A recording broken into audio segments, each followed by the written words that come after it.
नमस्कार. आपण सशस्त्र क्रांतिकारकांची माहिती या सदरामध्ये घेणार आहोत. सगळ्यात पहिलं आपला जो काही अभ्यासाची जी व्याप्ती आपल्या तर ती केवढी आहे याच्याबद्दल पहिलं मी सुरुवात करतो. प्रास्ताविक म्हणजे असेल भारतीय स्वातंत्र्य समर किंवा भारताचा स्वातंत्र्य लढा. तर असं आपण खूपदा ऐकलेलं असतं. भारतीयांनी अनेक वेळेला स्वातंत्र्य मिळवलेलं आहे. लक्षात ठेवा, खूण कुशाण असले कोण कोण लोक आपल्यावर चालून आले होते आणि भारताच्या विविध भूभागांवर त्यांचं राज्य होतं आणि त्या भूभागांवरून त्यांना परत स्वातंत्र्य हे मिळालेलं पण आहे त्या वेगवेगळ्या भूभागांना. तर तसंच भारतावर जितके आक्रमक आलेले आहेत त्यापैकी काही आक्रमकांना आपण बाहेर पळवून लावलं आणि काही आक्रमकांना सात्मीकृत करून टाकलं. तर इथं आपण जे बघणार आहोत हे बाहेर पळवून लावलेले आक्रमक यापैकी आपल्याला आत्ता जिथं फोकस द्यायचं आहे, ज्याचं आपलं लक्ष असणार आहे ते म्हणजे ब्रिटिश. आता ब्रिटिशांबरोबरच्या लढाया ह्या खूप पूर्वापार चालू आहेत. म्हणजे अगदी छत्रपती शिवाजी महाराजांनी सुद्धा ब्रिटिशांशी लढाया खेळलेल्या आहेत. विशेषतः खांदेरी किल्ला बांधताना त्यांनी ब्रिटिशांबरोबर आमनेसामने आरमारी युद्ध हे केलेलं आहे. त्याचबरोबर किनारपट्टीला कितीतरी वेळा ब्रिटिशांबरोबर त्यांनी लढा हा दिलेला आहे.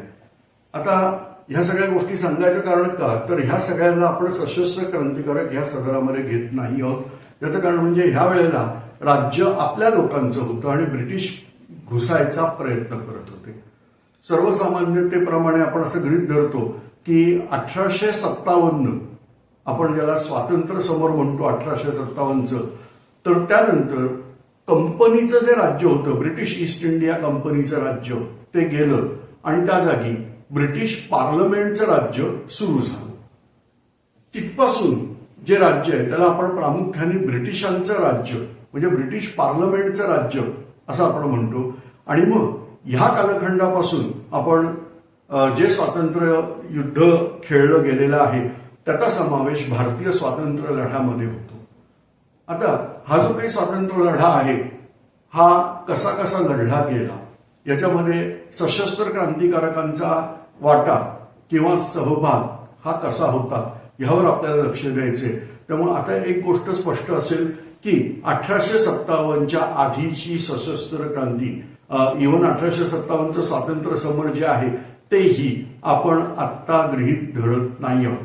आपण प्रामुख्याने जे गृहीत धरतोय ते म्हणजे 1857चं स्वातंत्र्य समर हे ब्रिटिशांनी दडपलं. काही प्रमाणात यशस्वी झालो आपण म्हणतात ते म्हणजे एवढ्यासाठी की ब्रिटिश ईस्ट इंडिया कंपनीचं राज्य जाऊन त्या ठिकाणी ब्रिटिश पार्लमेंट, संसदीय ब्रिटिशांचं राज्य हे आपल्यावर सुरू झालं. काही विशेष फरक पडला नव्हता पण आपल्याला आपलं नॉमिनल सांगायला बरं झालं. तर तसं हे जे ब्रिटिशांचं राज्य आलेलं आहे 1858 पासून, तर 1858 ते 1947 या कालखंडात झालेले सशस्त्र क्रांतिकारक आपण बघणार आहोत. आता हा झाला पहिला भाग. आता याच्यामध्ये क्रांतीची सुरुवात म्हणजे आपण बघितलं होतं 1857चा उठाव होण्यापूर्वी सुद्धा अनेक क्रांतीचे प्रयत्न झालेले आहेत. तर ह्या सगळ्या गोष्टी कशा होत्या, तर बरेचदा असं दिसतं की भारतामध्ये वेगवेगळ्या भागामध्ये ब्रिटिशांच्या विरुद्ध उठाव झालेले आहेत, परंतु एकछत्री किंवा प्रचंड मोठ्या प्रमाणामध्ये उठाव हा झालेला नाही. एक 1857चा उठाव जर थोड्या प्रमाणात सोडला, थोड्या प्रमाणात म्हणण्याचं कारण असं आहे की उत्तर भारत दक्षिण भारत एकत्र असा उठावामध्ये सहभागीच नव्हता. वेगवेगळ्या पॉकेट्समध्ये हे उठाव झालेले आहेत. तर संपूर्ण भारतभर असा मोठा उठाव हा या कालखंडात झालेला नाही. 1858 नंतरच्या बाजूला आपण बघणार आहे तर बऱ्याचशा क्रांतिकारकांनी ब्रिटिशांच्या विरुद्ध असंतोष दाखवायचा प्रयत्न केला.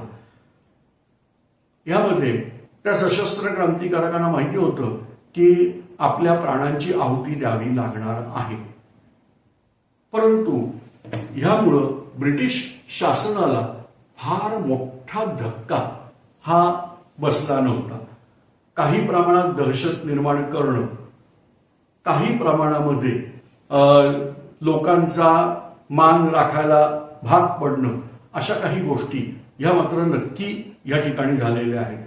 आता आपल्याला जर ढोबळ मानाने बघायचं झालं तर भारतातले स्थानिक उठाव, यानंतर संघटित उठाव किंवा संघटित सशस्त्र क्रांती आणि यानंतर आंतरराष्ट्रीय स्तरावरती जाऊन केलेल्या क्रांतीचे प्रयत्न, अशा 3 वेगवेगळ्या भागामध्ये आपल्याला सशस्त्र क्रांती ही अभ्यासावी लागते.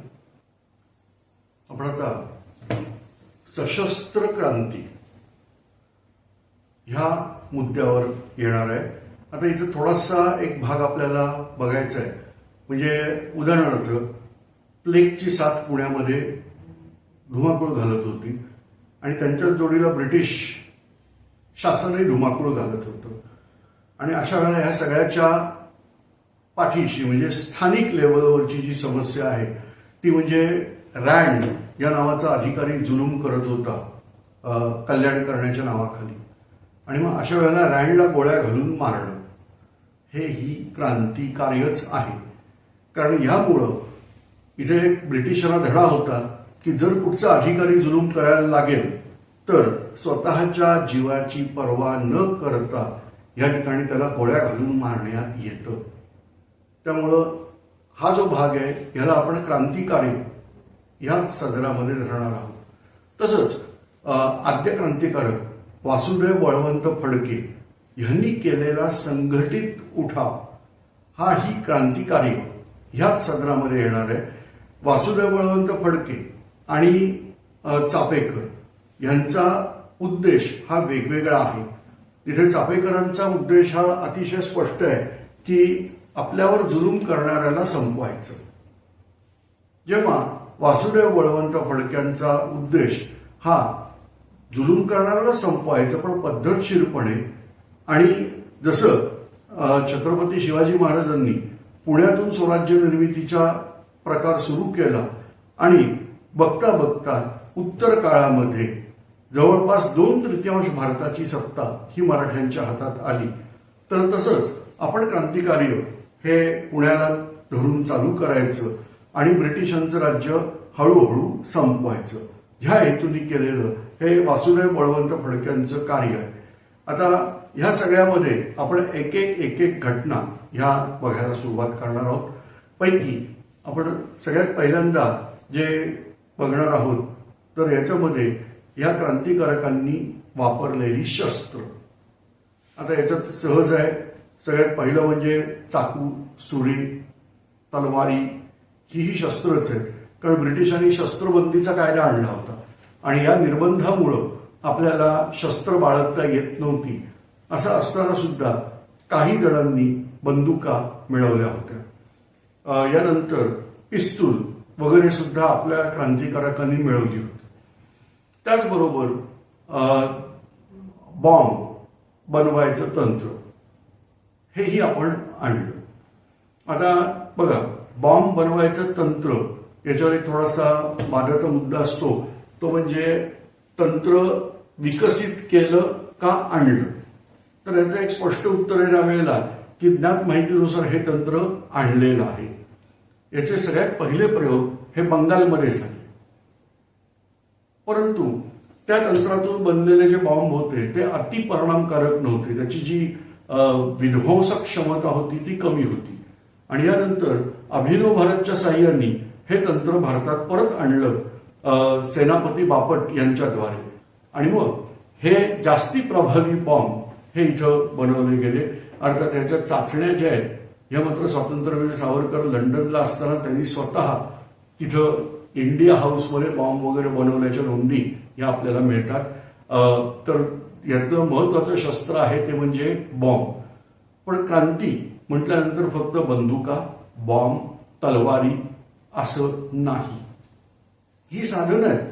साध्य काय तर ह्या देशावरचं अन्यायी जुलमी ब्रिटिशांचं राज्य काढून त्या ठिकाणी न्यायी समता असणारं असं स्वातंत्र्य म्हणजे एतद देशीयांचं राज्य या ठिकाणी प्रस्थापित करणं ही खूप मोठी योजना आहे.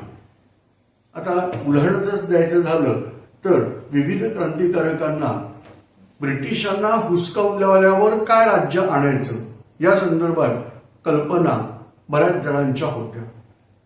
किंबहुना आपला राष्ट्रध्वज कसा असावा वगैरे वगैरे सुद्धा गोष्टी त्यांच्याकडे सगळ्या तयार होत्या. आता हे जे आहे हे आहे समग्र किंवा सशस्त्र क्रांती कार्य. तर या ठिकाणी संघटना चालवणं हे खूप महत्वाचं आहे. नेतृत्व करणं आणि विविध ठिकाणी आपले क्रांतिकारक पुढं जाणं या सगळ्या गोष्टी महत्वाच्या आहेत. पण हे जे सशस्त्र क्रांतिकारक होते यांनी बऱ्याचशा गोष्टी या लिहून ठेवलेल्या नाहीये. त्यांना शक्यच नव्हतं ते लिहून ठेवणं, कारण हे लिहून ठेवणं म्हणजे ब्रिटिशांच्या आता डायरेक्ट पुरावे मिळणार. त्यामुळं बऱ्याचशा गोष्टी ह्या तर्कावर जाणावे लागतात. तुम्ही जर समर्थ रामदास स्वामींचं वाङ्मय वाचलं असेल तर त्या वाङ्मयामध्ये कुठेतरी अचानकपणे ते काहीतरी महत्वाची गोष्ट सांगतायत असं वाटतं आणि मग महत्वाचे त्यांचे ते ठरलेले शब्द येतात, गुप्त ते गुप्त जाणावे. तर तसाच प्रकार आहे की हे जे सशस्त्र क्रांतिकारक आहेत यांचा एकमेकांमध्ये संबंध होता का.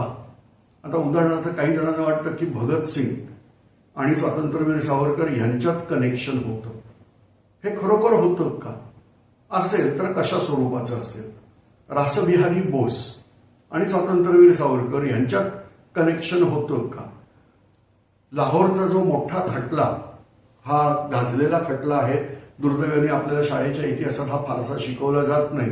पण लाहोरच्या या खटल्यामध्ये महाराष्ट्राचा काही सहभाग होता का किंवा स्वातंत्र्यवीर सावरकरांचा सहभाग होता का? परत वादाचा मुद्दा येतो, कारण स्पष्ट असं काहीच लिहिलेलं नाहीये.